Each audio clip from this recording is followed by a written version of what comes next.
Be mayor very long because we'll take it over with the federal government, run it like it's supposed to be run. The numbers were horrible. It was a crime-infested rat hole, and they do have a lot of rats. We're getting rid of them too, and we've made a lot of progress. And it was extremely unsafe, and now it's extremely safe. We had virtually no crime. The number was down 87%, and I'm trying to figure out where was the 13% because I don't think it existed.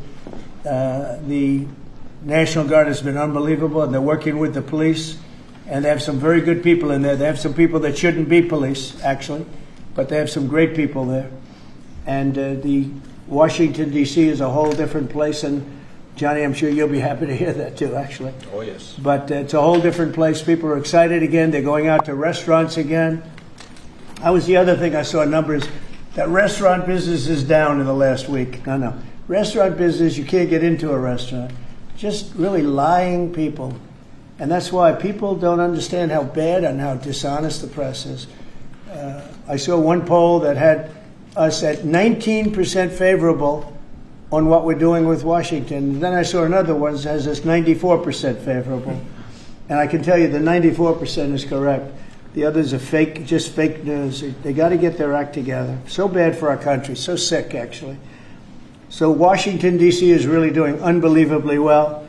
And the Kennedy Center that we're fixing, I was just there all morning with contractors. We're making it unbelievable. It's going to be unbelievable. It's got great bones, but it needs a lot of work.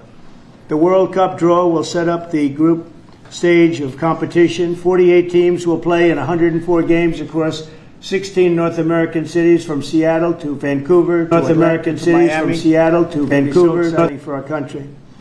The 2026 FIFA World Cup will be one of the largest and most complex events. This will be one of the greatest events, one of the largest. In a way, it's like Johnny said it better. It's like having many Super Bowls in a short period of time. Because each one of these games essentially is a Super Bowl. Some of them are bigger than Super Bowls, actually.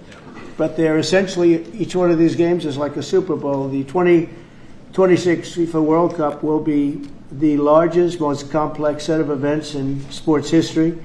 And the Kennedy Center will give it a phenomenal kickoff, and we'll be involved, and they'll be working over there for quite a bit of time. We have it all set that they can stay there for the big events, the big press conferences and everything else. And they'll be in a very safe capital. That will be nice. You don't have to worry about walking down the street, Johnny, okay? Thank you. But you could handle yourself. I could. Okay. Already FIFA is projecting 6 million loyal fans will attend the World Cup events next year, and 6 billion more are going to be watching back home, and they think the $6 billion number is going to be actually a low number. And this will drive more than $30 billion into the U.S. economy and create 185,000 American jobs in a short period of time, too. No sporting event attracts more attention, more fans, more viewers, or more revenue than the FIFA World Cup. And again, I'll just say it's the World Cup, and it's the biggest thing there is in sports, and we have it. And I got it in my first administration, and I was really somewhat devastated, as devastated as I can be. I don't have time to get too devastated. I was very happy that today, as you saw, the group that does this, a government group, radical left group, announced that Trump was right. Took in $4 trillion worth of tariffs, that the $4 trillion are going to reduce the deficit by numbers far greater than they ever expected or heard of. And by the way, the stock market went up 1,000 points. That was as of 10 minutes ago. I can't tell you what happened. A lot of things happened. But the stock market's up almost 1,000 points. And it's basically on the news that the release that just came out from government that the tariffs that everybody was talking about, that the whole world respects us for because of what we did. The tariffs are going to be at $4 trillion. They're going to reduce the deficit by $4 trillion, Mr. Vice President. Pretty good, sir. Too bad it's not 5, right? That's right. It's had a huge impact, and the stock market is way up. But this will drive more than $30 billion in U.S. economy and create 185,000 American jobs. No sporting event attracts more attention or more fans or anything else. And I just look forward to the draw. So we're going to have the draw, essentially, Johnny, at the Kennedy Center. Yep. And by that time, it'll be in even better shape. We're working on it. It's about a year project to make it.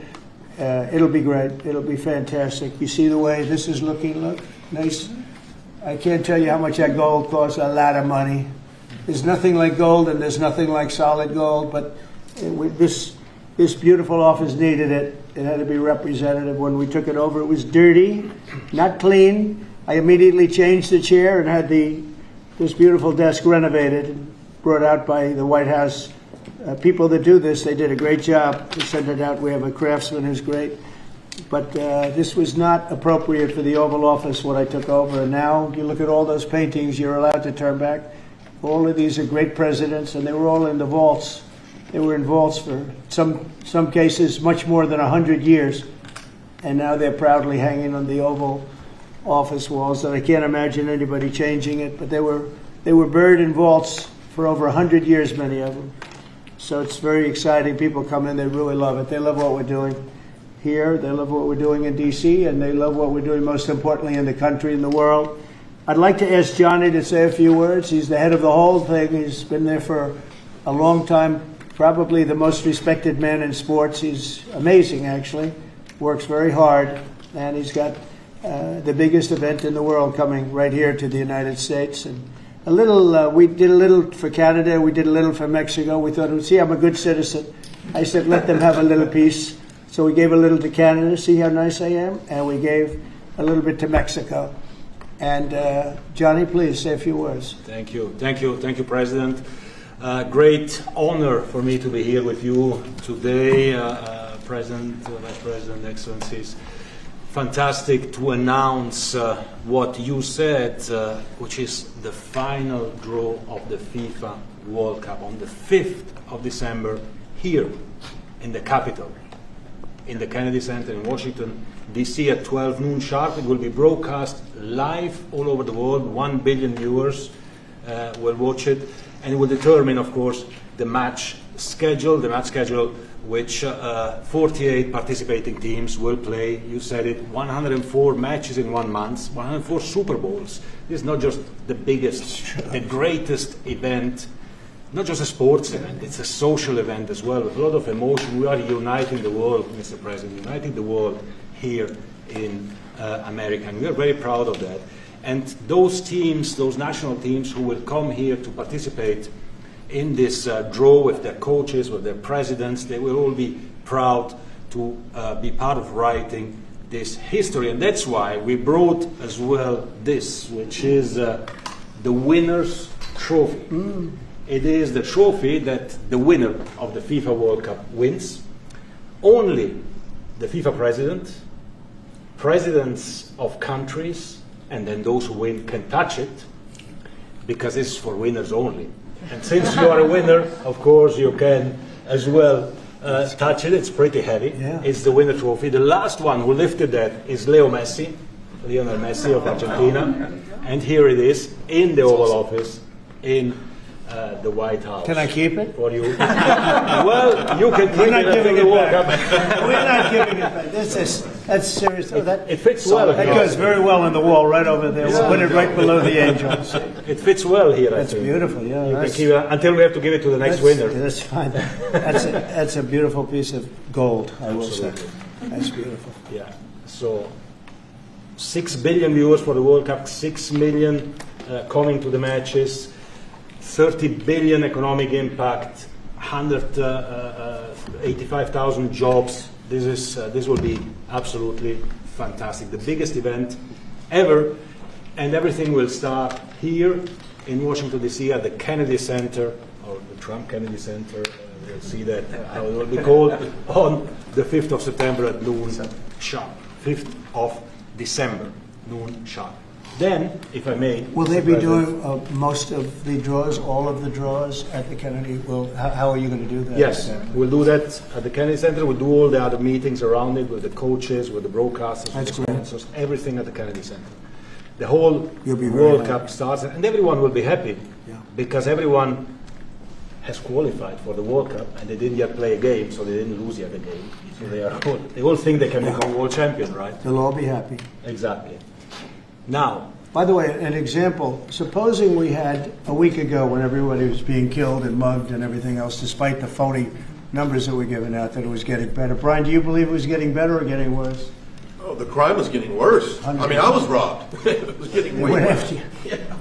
How did the other guy come out? Well, he came up with my briefcase. Yeah, with your- Yeah. So, Robert 1, Brian 0. No, but can you imagine you do this and then you start hearing that they had a 20-year reduction of crime.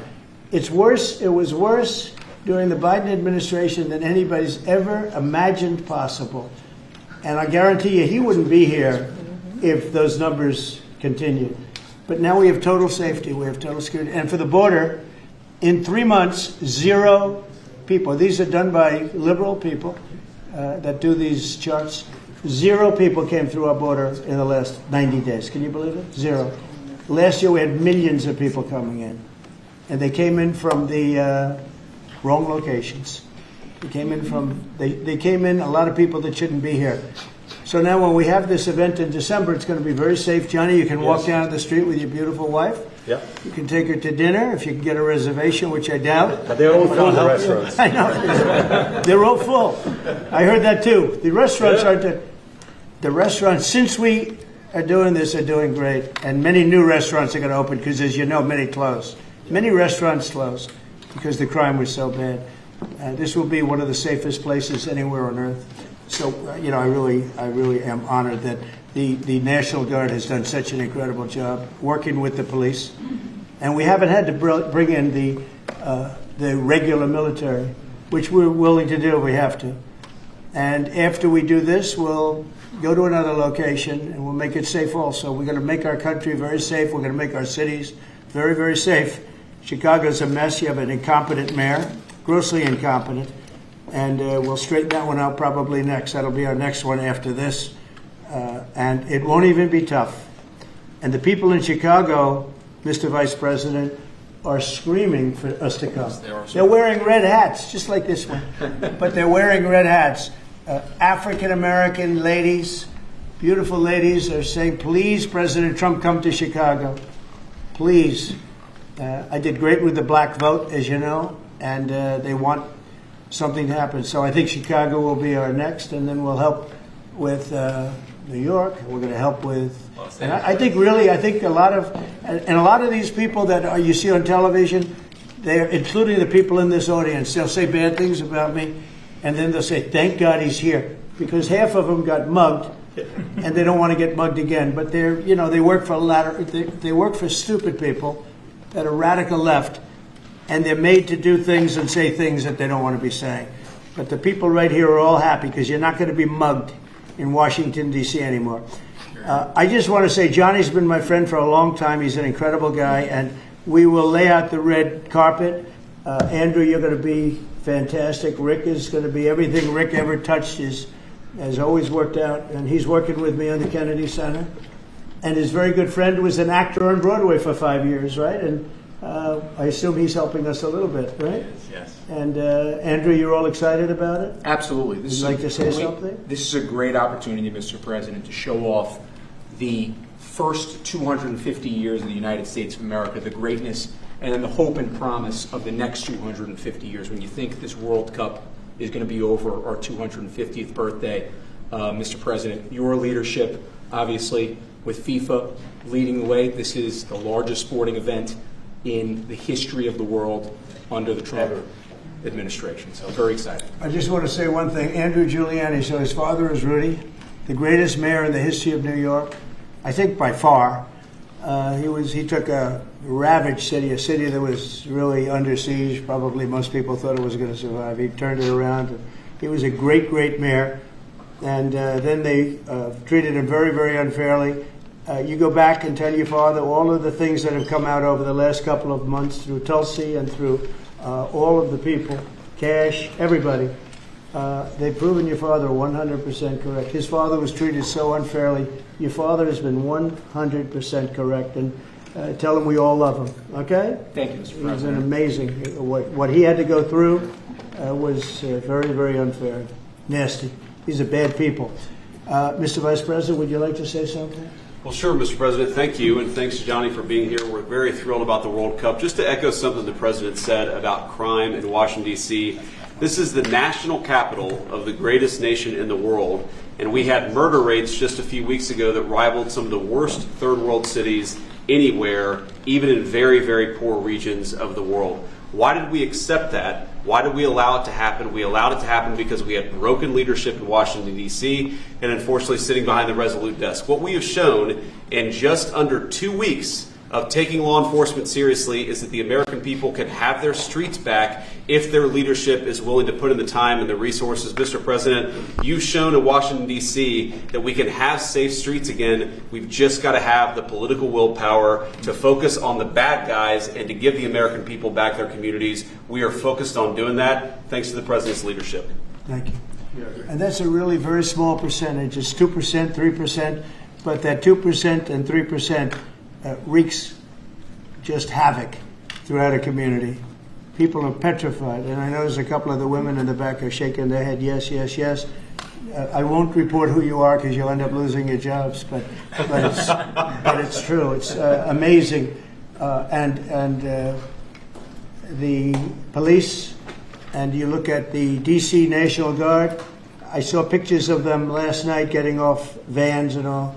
And I saw some bad ones running, but they're not running so much anymore. They're not there. They're just not even. They're not even trying. You're totally safe. Now there'll be something happening sometime. I don't know. Maybe it won't be for a long time. But this was every night would get reports of people being mugged and killed. There's one woman on television last night. She had a badly busted up nose, and she said, "Well, I like our streets the way they used to be," and she thinks it's going to happen like by doing nothing. And they say, "What happened to your nose?" She got slugged by a guy walking down the street. Slugged. Her nose will never be the same, I guarantee you, unless it takes a pretty good turn. She wasn't really for us. But she sort of said, well, maybe something has to happen. Before this happened to me, she got whacked. And I don't think she'll ever be the same. She was a half a Trump fan, a woman that would have never been a Trump fan, but she was hit hard. It's not going to happen anymore. Not going to happen anymore. But then we're going to beautify the city too. That's where I was today at Kennedy Center. And we're going to beautify the city like it has it. And we're working with Clark Construction, the biggest construction company in Chicago, and in Chicago and Washington. And the head of Clark is great. He's all over the world, actually. But Washington, I would say, is their home. That's where they do the best work, the biggest work. And they've been doing a fantastic job. So you're going to have a fantastic, clean, beautiful place. It's going to be better than it ever was before, literally better than it ever was before. We'll get it done very quickly. And I want to thank Clark because they're doing a lot of work in a lot of different locations, but they've been fantastic for getting us the right contractors and the people that can really do the job right. And Johnny, did you want to say something? Yes, one more thing, because as you rightly say, with security and beautifying cities and the whole country, we want people to come and enjoy and have fun. And that's why this is not just the most iconic trophy in the world of sport, but we start on the 10th of September the sale of tickets for the FIFA World Cup. And we have the first ticket here for the final. Good. Wow. For you. Oh, good. Wow. It's, of course, row 1, seat 1. It's ticket number 45, 47. And it's for the final in New York, New Jersey. That's great. Good job. And so you have your ticket already for the final. All the others, 10th of September, start getting your tickets. That's beautiful. Yeah. 6.5, 7 million tickets. Fans will enjoy. Will You enjoy do the records. security here. Will be fantastic. You're going to do record business, I think. 100%. Christy, would you like to say something? Yeah, Mr. President, millions of people will come to this country, and we'll make sure they get their travel documents, their visas, that they want to come here and spend their money and enjoy this sporting event. It'll be the largest event in the world. And, sir, you're reminding me of something that my dad used to say all the time when I was growing up. He would say, Christy, you kids need to look like you respect yourself before anybody's going to respect you. And in this country, when people look at our streets, when they look at our capital, you're bringing respect back to this city. And people will respect our country more because it's safe, it's clean, it's beautiful.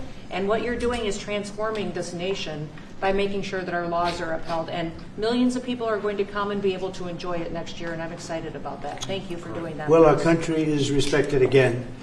And a year ago, we had a dead country. I'm telling you, it was a dead country. It was a country that had lost its way. It was a country that was going to fail. Look, even today, where they say $4 trillion in reductions of deficits, and this was totally unexpected. They didn't expect. I mean, I don't know where they've been, the people that do this stuff, but it's terrible. I want to thank Christy for another reason. I said to her 2 weeks ago, I said, Christy, do me a favor.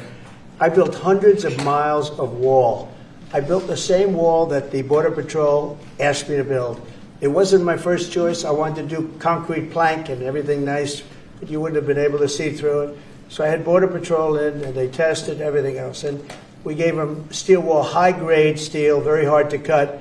Then we gave inside that is 9,000-pound concrete, which is a very tough concrete. Inside that is rebar, a big, fat piece of rebar. So you have all different materials that are very hard to cut, and you need different instruments to cut each one. And I said, Kristen, we got to get a coat of paint on it. And I didn't know she was listening, but I said, we got to get a coat of paint, and it should be black, because black makes the steel very hot. It's untouchable. You could fry an egg on it. And if you got a good black, flat paint, it would look beautiful. It will preserve it from rust. And that was it. And I gave it to her along with 30 other things, and she's done such a good job on the border with Tom Homan and the group. Tom Homan's a fantastic guy, what the job he does and the way they work together. So I turned on last night and I see Christie's painting the wall. And it looked beautiful, by the way, when that paint went over there. And it's hot. It's hot. Yes, it is. It's hot. If it's white, it's not hot. If it's black, it's going to be very hard to climb that sucker. It's not going to be easy. But it's black and a high quality black. You know, it really looked good. Yeah, we got Is the that going to paint be a you told us 2-coat to. job or a 1 No, coat? just 1 coat. 1 coat. We good. used the paint you told me to buy. Yep. The 2-coat will take place in 3 years from now, right? We'll do the 2nd coat. But it looks beautiful. But thank you very much. I didn't know you were listening to that, Absolutely. because we I'm talked always- about 7 different subjects, and all of a sudden I see her out there painting with a lot of painters and everything else. But it was a beautiful thing to say. Yeah. Would you like to say something? You've been such a big part of this. Please. Well, just, Mr. President, we're delighted to be here today for this announcement, but we're also looking forward to having you at the final Oh, yes. on July Oh, yes. 19th No, we'll be in New there. York, New Jersey. We're going to be there. A lot of people are going to be there. A lot of people. I'd like to thank you all. Do you have any questions on FIFA, first of all? It's going to be a big event at the Kennedy Center. Do you intend to take part in it? Will you have a part to play on December 5th? I may play. I mean, I see the money that these soccer players, we call it soccer, but I see the money that these soccer players are making. I may try and play. I'm a very good athlete. My son is a very good athlete, and he's a good soccer player. He's on the tall side for soccer. He's 6'9". That's pretty tall. That's pretty It's cool. on the tall side. He's good. It's on the tall side, but he's good. But no, I may put on shorts. I'm extremely good in shorts and join the play. No, it's going to be a lot of fun. It's going to be good. Many foreigners who want to come to attend the event are concerned about the visa situation. Can you reassure them? Yeah, and they're going to have a very easy time getting in. Certain countries are going to be very, very easy, and other countries are going to be obviously a little bit more difficult. Would you like to explain that, Kristen? Yeah, absolutely. We have a process set up that we'll be implementing on getting visas approved. Everybody will be thoroughly vetted, but they'll be welcome to this country. It'll happen quickly, and we're excited for them to come. So I would hope that around the world people know that the United States is excited to bring their family here to enjoy this event. America welcomes the world. Yes. And I can really, from the collaboration that we have, testify for that, absolutely. And I was just sent a picture from somebody that wants to be there very badly.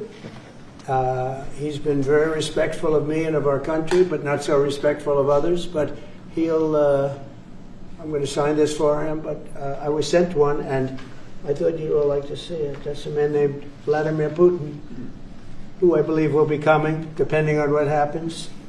He may be coming, and he may not, depending on what happens. We have a lot of things happening over the next couple of weeks. So, but I thought it was a nice picture of him. Okay of me, but nice of him. So that was very nice that it was sent to me. Okay?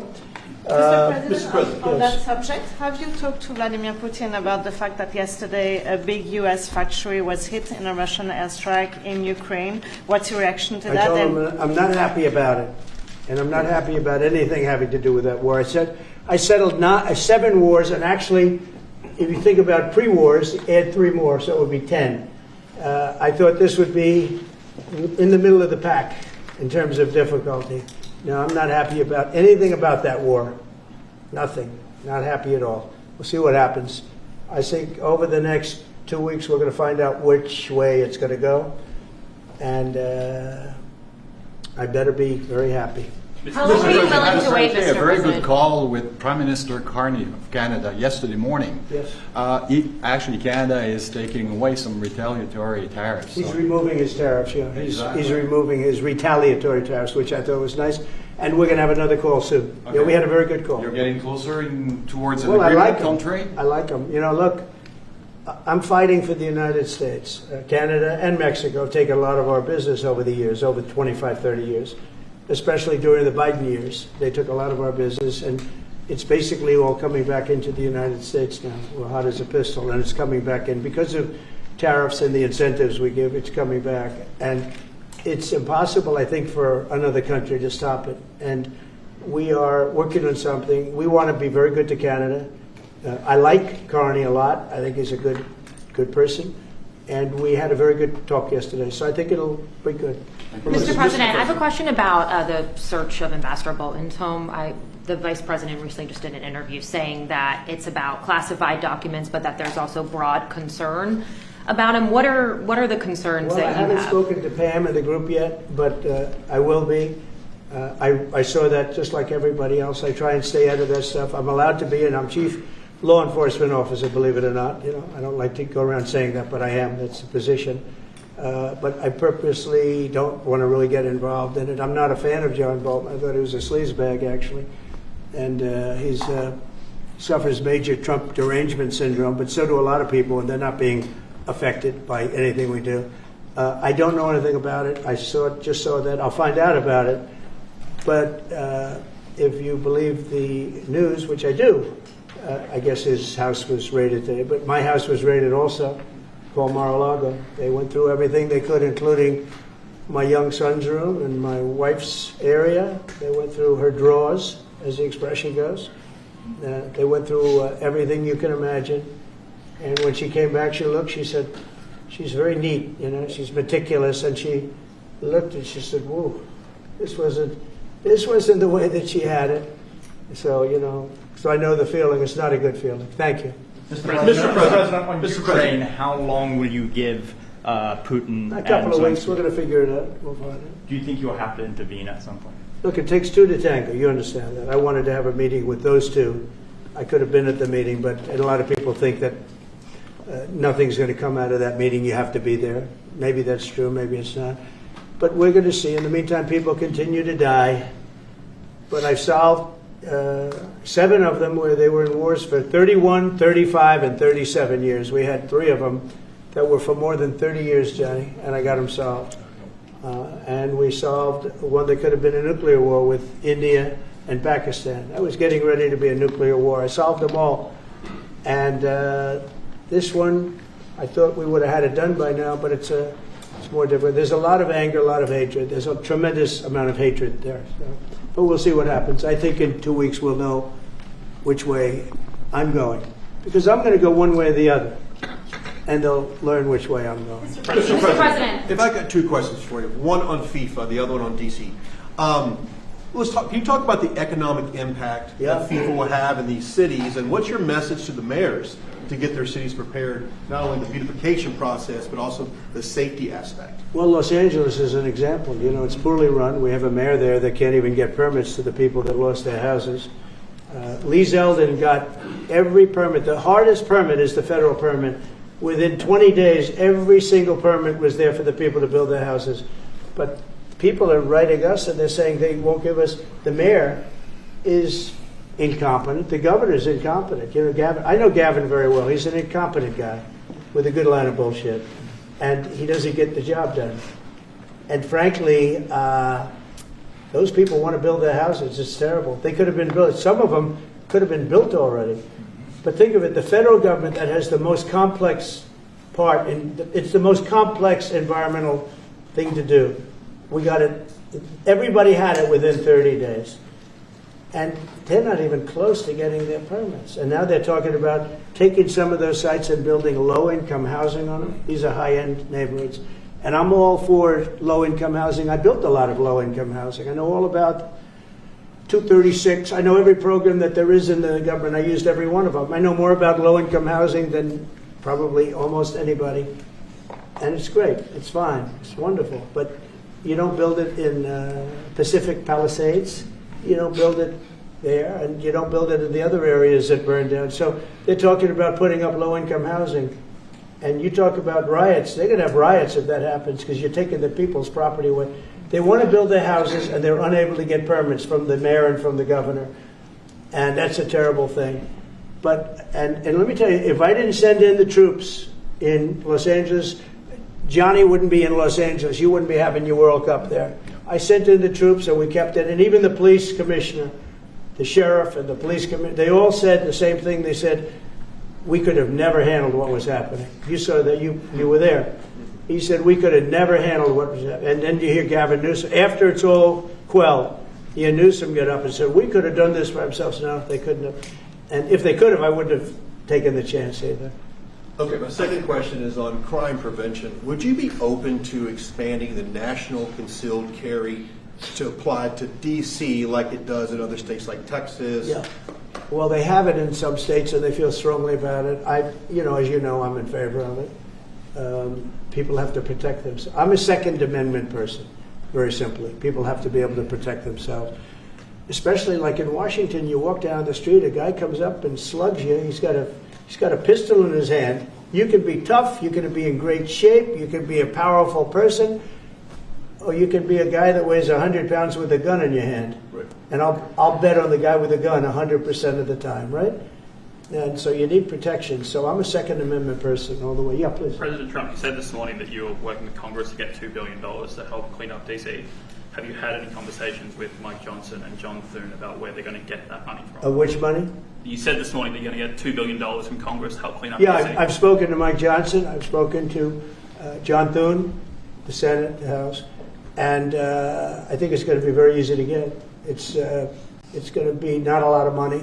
I wouldn't even know where to spend the number that you mentioned, but it's going to be money to beautify the city. Yeah, they're ready. Everybody wants to save D.C. In one way, it's the easiest. The violence was more than any other city in the country, actually, by far. It may have been more than any other city in the world, if you could think.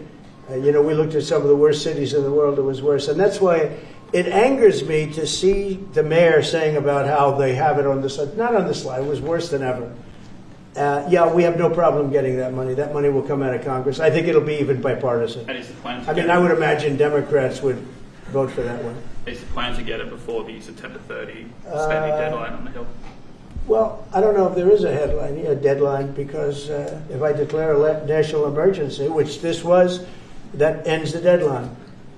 So, I keep seeing about a 30-day deadline, of which we have 22 days left or something. But if I think we're in great shape here, that's one thing. But if I don't, I'm going to just say it's a national emergency. And if I have a national emergency, I can keep the troops here as long as I want. If people are not going to want to have the troops in 30 days, it's one thing to get them out. It's another thing to keep them out for a long period of time. You've got to train people. You can't do this. You can't bop people over the head. And a lot of those people are in courts right now, going to court. They're going to go to jail for a long time. So that's going to take more than 30 days. But if I have to, I'll declare a national emergency, which I don't think I have to do. Yeah. Mr. President, Ukraine and Russia, you said in 2 weeks you'll know whether you go. Yeah, I think I'll know. I think I'll know the attitude of Russia and, frankly, of Ukraine. It takes two. What are the 2 ways you can go at the end of 2 weeks then? Well, then I'm going to make a decision as to what we do. And it's going to be a very important decision. And that's whether or not it's massive sanctions or massive tariffs or both. Or do we do nothing and say it's your fight? Look, I would have never been in this war if I were president. You wouldn't have had this war. It was never going to happen. This was caused by stupid people that fought. And people say, well, how do we know? Because for 4 years, it was never even a subject. And Vladimir knew, and you see his picture right here. It was nice that he sent, but Vladimir knew very strongly we wouldn't have stood for it. It wouldn't have happened. 100% wouldn't have happened, but it did happen. And now they're losing from 5 to 7 young kids. Think of it, you're a parent and your son is leaving. He's Russian or he's Ukrainian. And he's leaving and they're waving goodbye. Nice, beautiful kid. nice crew cut, all set. He wants to be a soldier. And he goes there the first week, he has his head blown off. And he's no different than you people, me. And it doesn't matter where. I mean, I solved a problem in the Congo that was vicious. Rwanda and the Congo, the Republic of the Congo. And they were fighting for 31 years, and it was machetes. People were getting their heads chopped off. That was going on for 31 years. I got it solved. You saw it. They came to the White House, and we signed an agreement. It was amazing. People can't believe we got it done. I love to stop killing. I really do. People thought it would be just the opposite. Hillary Clinton said, "Oh, he'll get us into a war." No, I'm getting everybody else out of wars. Are you saying there's a real possibility then that you do nothing if Putin doesn't come to the table for a ceasefire? I'll see whose fault it is. If there are reasons why, I'll understand that. I know exactly what I'm doing. We're going to see whether or not they have a meeting. That'll be interesting to see. And if they don't, why didn't they have a meeting? Because I told them to have a meeting.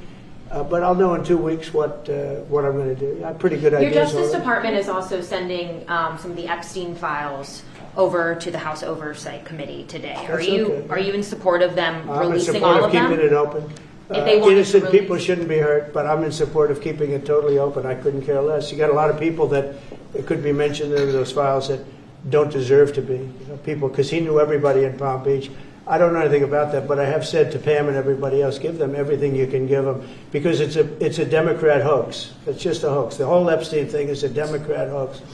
So we had the greatest 6 months, 7 months in the history of the presidency, and the Democrats don't know what to do, so they keep bringing up that stuff. But it affected them. Bill Clinton was on his plane and went to the island supposedly 28 times. I don't want to bring that up, frankly.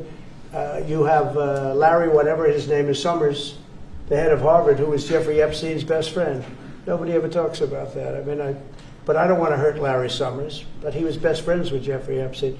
No, this is a Democratic hoax to try and get the significance of what we've done over the past 7 months. Nobody's ever seen anything like it. They say it's #1 in history. What we've done, including stopping 7 wars. I mean, just include that. And now you look at the stock market today. It's way up to start off with from where I took it. And this market was going to crash. If Joe Biden or Kamala were president, this market we would have had a crash like in 1929. You're not going to have that. It's only a question of how high is it going to go. You know, I had the strongest economy in the history of our country. And despite COVID, we had the strongest economy in the history of our country. And we're going to blow it away this time. I was always good at making a lot of money. And whether it was for myself or whether it was, I like doing it this way better. I mean, I like making it for the country. Our country's been ripped off by friend and foe, nations all over the world ripped off. And the friends have been much worse than the foes for the most part. And they're not ripping us off. We just signed a deal with the European Union. They're paying us essentially $950 billion, like a signing fee. They're going to buy $750 billion worth of energy. They weren't buying much of our energy there. And they're very smart in doing it. And as you know, Ursula was here a couple of days ago having to do with the people, the leaders that we had a great, people said they've never seen anything like it, where we had the leaders of Europe right here in the Oval Office. And she's so happy that she has an agreement. But people aren't ripping us anymore. We're run by, this country is run by smart people now. Mr. President, in Israel... Two questions. One is about Intel. There have been reports that you're considering taking a stake in Intel. Can you tell us about the 10%? About the 10%. Yeah, I met a man. He was a very nice man, and I called for his removal because I saw something by a man named Tom Cotton, a senator from Arkansas. He's a great guy, friend of mine, supporter of mine, big supporter. I'm a supporter of his too. And he wrote a pretty nasty story about the head of Intel. And I said, well, if that's right, he should resign. And he came in, he saw me, we talked for a while. I liked him a lot. I thought he was very good. I thought he was somewhat a victim, but, you know, nobody's a total victim, I guess. And I said, you know what? I think the United States should be given 10% of Intel. And he said, I would consider that. I said, well, I'd like you to do that because Intel has been left behind, as you know, compared to Jensen and some of our friends, NVIDIA, some of the people, and the people in because Intel should have never been. Intel was the biggest, most powerful chip company in the world. And then they started leaving. And they started going to foreign countries, in particular Taiwan. And if we had a president that would have said, okay, you can go to Taiwan, but we're going to put a 100% tariff or a 200 or 300 or a 500% tariff, anybody that sells into the United States has to pay. They wouldn't have left. They would have never left, and we wouldn't have. So in the meantime, we had people that were, in some cases, good politicians that weren't good on trade. I loved that man, but he was not good on trade. I totally disagree. He allowed the car industry to be taken out of this country. We lost 50% of our car industry. But that's all coming back. It's all coming back. But if somebody would have said that with Intel, would be a giant right now. Now, with that, they've had some bad management over the years, and they got lost. And I said, I think you should pay us 10% of your company. And they said, yes. That's about $10 billion. I don't get it. This comes to the United States of America. And I said, I think it would be good having the United States as your partner. He agreed. And they've agreed to do it. And I think it's a great deal for them. And I think it's a great deal. He walked in wanting to keep his job, and he ended up giving us $10 billion for the United States. So we picked up $10 billion. And we do a lot of deals like that. I'll do more of them. If somebody has, like we have restrictive covenants with Jensen. We have, it's NVIDIA. And to unrestrict the covenant, nothing to do with losing our powers or military or anything, because that I wouldn't do. But there are things you can do that don't affect us, that actually help us. And if we're going to give somebody a free out, a restricted covenant, we have a strong restrictive covenant on certain industries. And I will absolutely give somebody a opening on a to do a lot of business, which is good for us, as long as it doesn't hurt us in a security or military way. And if I do that, I think the country should be paid, because anybody else, I have it in real estate where I'll have a deal with somebody and I'll have them restrictive covenant. Then they'll come back and they'll say, I'd love to be able to build over here, but I'm not allowed to because you have me covered, you have me restricted. I say, I'll let you build over there, but pay me a lot of money. No different. But the country never did it because the country was run by foolish people. Mr. President, on DC's crime, you said Chicago might be next. Are you making, have there been concrete steps that the administration is taking to do that? Or what are other cities as well? I haven't spoken to the mayor. He's grossly incompetent. I haven't spoken to the mayor. No. When we're ready, we'll go in and we'll straighten out Chicago, just like we did D.C. Chicago is very dangerous. Great place. I built great stuff there. I have the most beautiful building in Chicago, I think. But I hate to see what's happened to Chicago. Chicago was our greatest city, actually. Bob Tisch, a great friend of mine, passed away. He used to own the Giants and very successful Lowe's. He said Chicago, I think they had their main office in Chicago. He said Chicago and San Francisco, the two greatest cities in the world. Now you look at what the Democrats have done to San Francisco. They've destroyed it. I own a big chunk of the Bank of America building in San Francisco. And, you know, it's just different. We can clean that up, too. We'll clean that one up, too. Now, if everything works out, and we've already had calls from other cities, quiet calls from Democrats. We'd love you to come here, because they've lost control of their cities. I'm not going to say, because I don't want them to lose their elections. But we've had calls from Democrats and calls from people generally. We'd love you to come here, because we'll straighten out the problem. Mr. President, in Israel, the families of hostages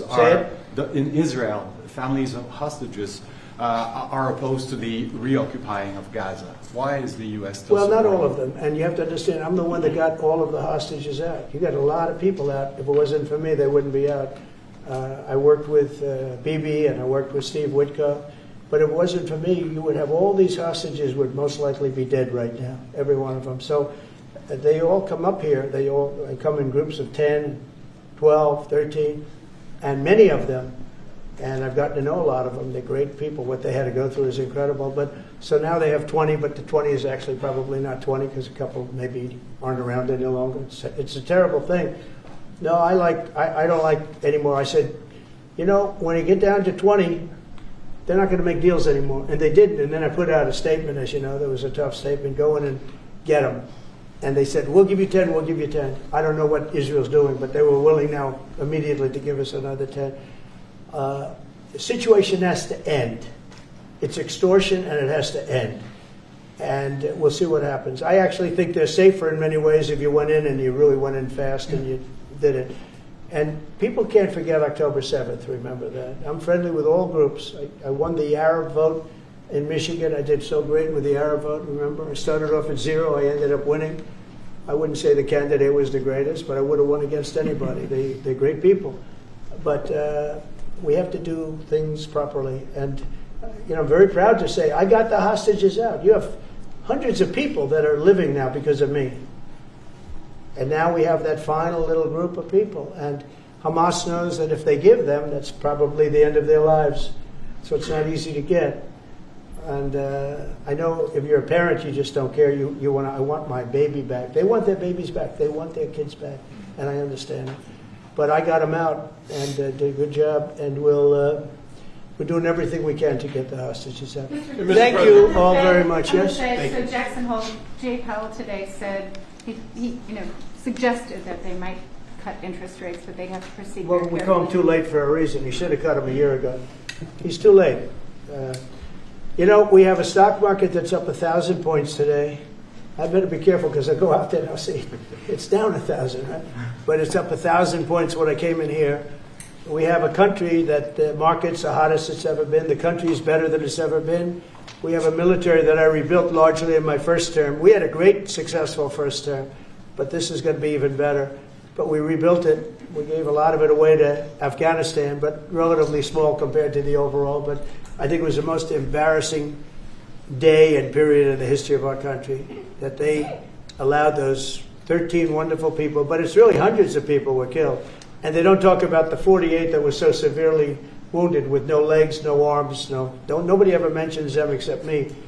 But that was the worst day, it just showed how incompetent. Frankly, if that didn't happen, I really believe that you might not have had the problem with Russia. I think Putin was sitting there watching these stupid people running our country and said, this is a time to invade. This is a time. And then Biden made the statement, well, he can do a small incursion. When he said that, it was off to the races, right? When he said he can do a small incursion, remember that? I was surprised he knew the word incursion. I didn't think he had that good of a vocabulary. I want to thank everybody. It's very important to me and to everybody up here, the World Cup. And Johnny has been so incredible. I mean, he's really a great leader.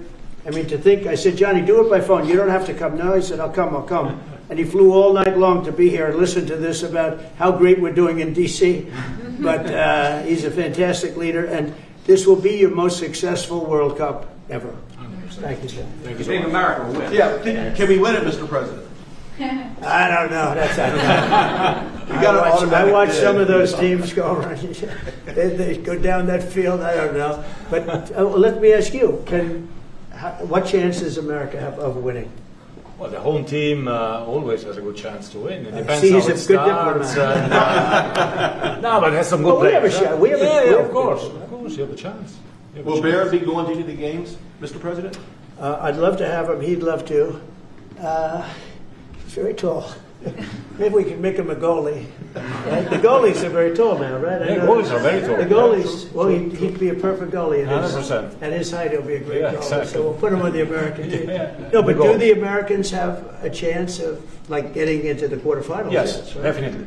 No, the quarterfinal definitely. But then, as the tournament goes on with the public, 250 years of United States. Let's not forget, they will all feel energized about that. It's amazing. The talent is really great when you watch these things. I went to the game 2 weeks ago, and it was a big upset. But you look at these people; the way they pass it.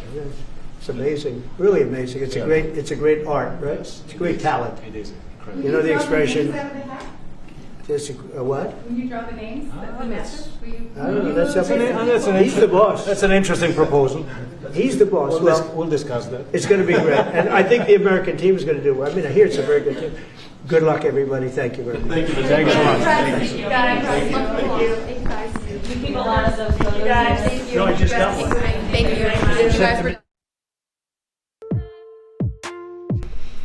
Okay, well, that was President Trump there doing the thing. I don't watch soccer, so I don't know a whole lot about anything they were talking about, but that's okay. I'll grab this Linktree link really quick and drop it in the chat. I still got to put the schedule together for Coffee with Hooligans, so it's going to be a couple hours and we'll be live again. Doing the thing. My voice sounds like shit.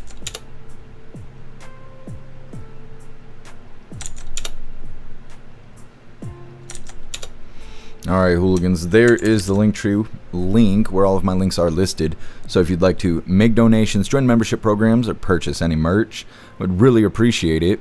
All of your guys' contributions keep us running every day except for Sunday, because we got to have a day to recharge those batteries. Definitely go join Discord. Discord is our free hooligan community.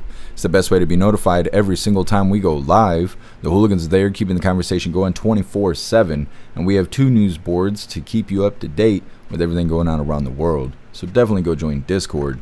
If you're feeling real saucy, go join jeffmaclive.com. Over on the website, it is the best way to experience the live. Our built-in chat has more ability than any other platform. You can post memes and GIFs and custom emojis and links and all kinds of stuff right there while watching the live.